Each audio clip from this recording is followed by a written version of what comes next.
Assalamualaikum warahmatullahi wabarakatuh. Selamat pagi anak-anak. Bagaimana kabarnya pagi ini? Semoga sehat selalu, tetap semangat dan ceria.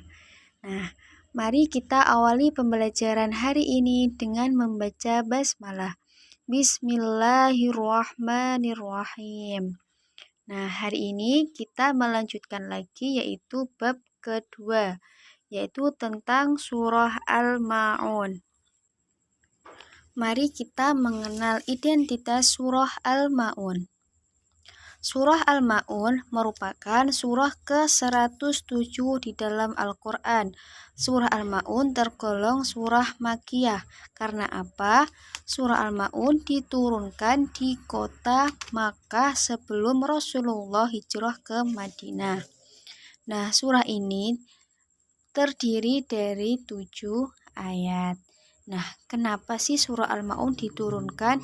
Nah, surah ini diturunkan terkait sikap Abu Sufyan yang enggan memberikan daging kepada anak yatim yang memintanya. Bahkan Abu Sufyan menghardik dan mengusirnya. Karena sikap itulah, maka Allah menurunkan surah Al-Ma'un sebagai peringatan baginya dan bagi kita semua. Nah, itulah asbabun nuzul dari surah Al-Ma'un. Apa sih asbabun nuzul itu? Yaitu sebab-sebab diturunkannya surah Al-Ma'un. Nah, sekarang kita lanjutkan lagi. Kata Al-Ma'un diambil dari ayat terakhir, yaitu Bismillahirrahmanirrahim. Wa yamna'unal ma'un. Nah, al-ma'un artinya yaitu barang yang berguna. Nah, surah Al-Ma'un ini memiliki beberapa nama, yaitu ada ad-din yang diambil dari ayat yang pertama yang berbunyi Aro'aital ladzi yukadzibu biddin. Nah, biddin itu merupakan nama lain dari surah Al-Ma'un. Ada lagi yaitu Al-Yatim dan At-Takzib.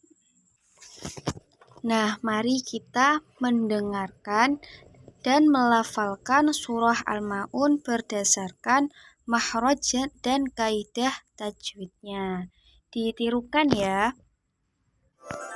Bismillahirrahmanirrahim.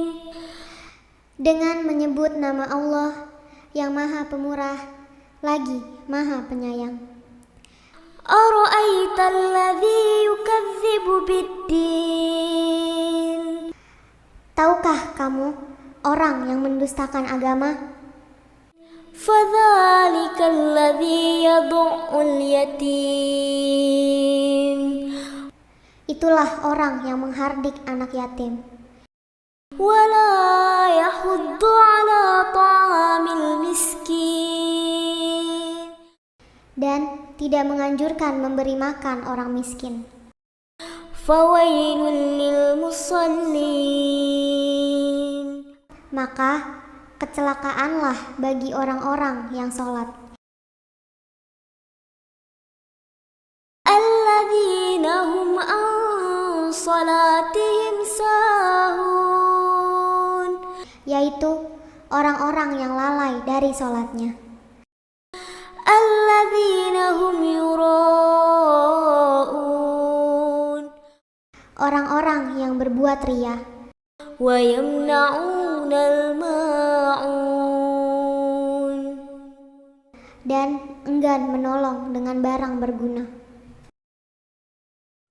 Nah, setelah kalian mendengarkan dan melafalkan surah Al-Ma'un, marilah kita menerjemahkan dan menafsirkan ayat dari surah Al-Ma'un. Pada ayat yang pertama yang berbunyi Bismillahirrahmanirrahim. Aro'aital ladzi yukadzibu biddin, yang artinya, tahukah kamu orang-orang yang mendustakan agama? Nah, kata mendustakan ini diartikan sebagai yaitu mengingkari. Kemudian pada ayat yang kedua, fadzalikal ladzi yad'ul yatim. Artinya, maka itulah orang yang menghardik anak yatim. Ayat yang kedua ini menjelaskan pertanyaan ayat pertama, bahwa yang dimaksud mendustakan agama adalah orang yang menghardik anak yatim. Siapakah anak yatim itu? Yaitu anak yang ditinggal mati oleh ayahnya. Kemudian pada ayat yang ketiga yang berbunyi wala yahuddu ala tu'amil miskin. Artinya, dan tidak mendorong memberi makan orang miskin. Nah, pada ayat yang ketiga ini dijelaskan bahwasanya orang yang termasuk mendustakan agama adalah orang yang tidak menganjurkan memberi makan kepada orang miskin. Nah, seandainya kita tidak punya sesuatu, paling tidak kita menganjurkan untuk membantu orang miskin. Sudah paham ya?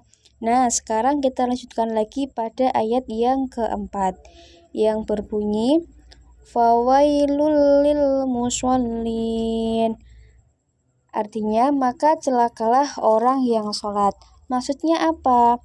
Pada ayat yang keempat ini menjelaskan bahwa orang-orang yang sholat juga dapat celaka. Nah, siapakah mereka?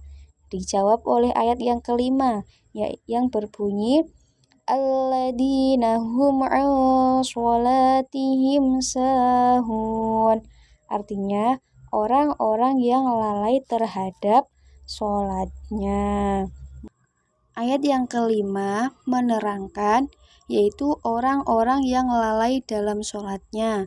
Nah, siapakah orang yang lalai dalam sholatnya itu? Yaitu orang yang suka menunda-nunda sholat, termasuk lalai dalam sholat. Nah, jadi kalian jangan suka menunda-nunda sholatnya ya. Kalau kalian suka menunda-nunda sholatnya, berarti kalian termasuk ciri-ciri orang yang celaka. Nah, pada ayat yang keenam yang berbunyi alladzina hum yura'un. Artinya yang berbuat riya. Nah, pada ayat yang keenam ditambah lagi yaitu mereka yang berbuat riya. Apa sih riya itu? Riya adalah berbuat sesuatu agar mendapatkan pujian. Nah, pujian ini bukan dari Allah, tapi dari orang lain. Jadi kalian kalau melakukan sesuatu harus karena Allah, bukan karena orang lain. Kalau karena orang lain berarti kalian termasuk orang yang riya. Nah, pada ayat yang terakhir yang berbunyi wa yamna'unal ma'un. Artinya, dan enggan memberikan bantuan. Maksud dari ayat yang ketujuh adalah melengkapinya dengan mereka yang enggan memberi bantuan. Mereka yang enggan memberi bantuan kepada yang membutuhkan, berarti mereka tidak peduli dengan sesama. Sementara kita diperintahkan Allah untuk berbuat kebaikan kepada sesama makhluk Allah. Sudah paham ya? Nah, sekarang kita lanjutkan lagi tentang kandungan surah Al-Ma'un. Nah, pada surah Al-Ma'un menceritakan ciri-ciri orang yang mendustakan agama. Yang pertama yaitu suka menghardik anak yatim. 2. Tidak mau menolong fakir miskin. 3. Lalai dalam sholatnya. Tadi artinya yaitu orang yang suka menunda-nunda sholatnya. 4. Riya, yaitu orang yang mengharapkan pujian dari orang lain. Dan yang kelima, enggan memberi bantuan kepada sesama.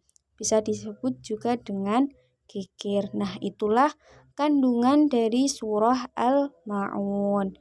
Nah, bagaimana cara mengamalkan dalam kehidupan sehari-hari?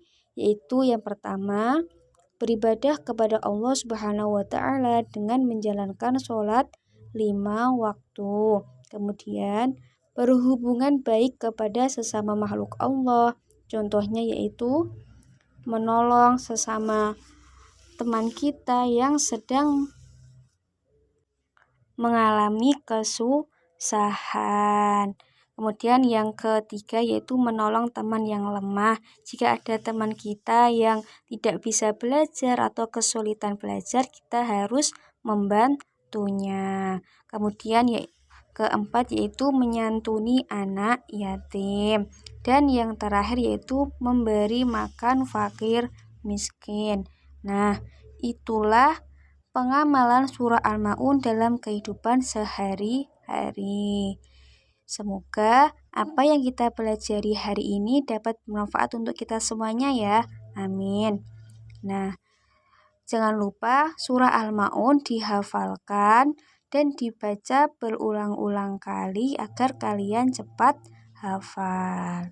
Nah, untuk sekian untuk pembelajaran hari ini, semoga bermanfaat untuk kita semua. Amin. Mari kita akhiri pembelajaran hari ini dengan membaca hamdalah. Alhamdulillahirabbil alamin. Terima kasih. Wassalamualaikum warahmatullahi wabarakatuh.